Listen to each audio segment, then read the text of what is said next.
విద్యాశాఖ మంత్రులు నారా లోకేష్ గారు మరి ఆర్థిక శాఖ చెందినటువంటి పయ్యావుల కేశవతో సమావేశం అయ్యారు.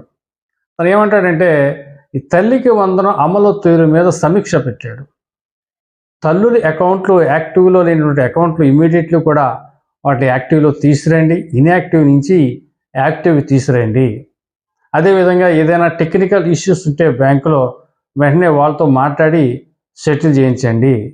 ఏ రోజుకి ఆ రోజు ఎంతమంది తల్లుల ఖాతాలో ఈ తల్లికి వందనం నిధులు పడ్డాయో నాకు సమాచారం ఇవ్వండి. ఎక్కడా కూడా అర్హురాలైనటువంటి ఏ తల్లి కూడా తన ఖాతాలో తన బిడ్డల యొక్క ఈ సొమ్ము పడలేదు అనే ఫిర్యాదు మనకు రాకూడదు. ఇందులో చాలా స్పష్టంగా నేను తెలియజేస్తూ ఉన్నాను. మీ అందరికీ కూడా చాలా క్లియర్గా ఉండండి. దాన్ని ఏమంటారంటే మీరు ఎప్పటికప్పుడు మీరు ఆ నివేదిక తెప్పించుకుని అందులో లోటుపాట్లు ఇమీడియట్లీ రెక్టిఫై చేయండి అని చెప్పేసి అతను వీళ్ళతో మీటింగ్ అయి ఉండబోలేలో ఇప్పుడే కొద్ది నిమిషాల క్రితం వీళ్ళకి కొంత డైరెక్షన్ ఇవ్వడం జరిగింది.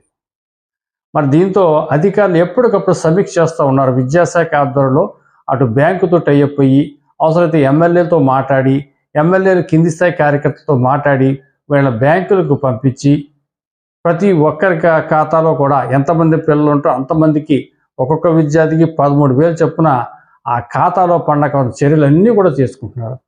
వీళ్ళు మొన్న పథకం చంద్రబాబు నాయుడు గారు ప్రకటించిన కాటి నుంచి ఇప్పటిదాకా ఇదే పనిలో నిమగ్నమై ఉన్నారు. Thank you.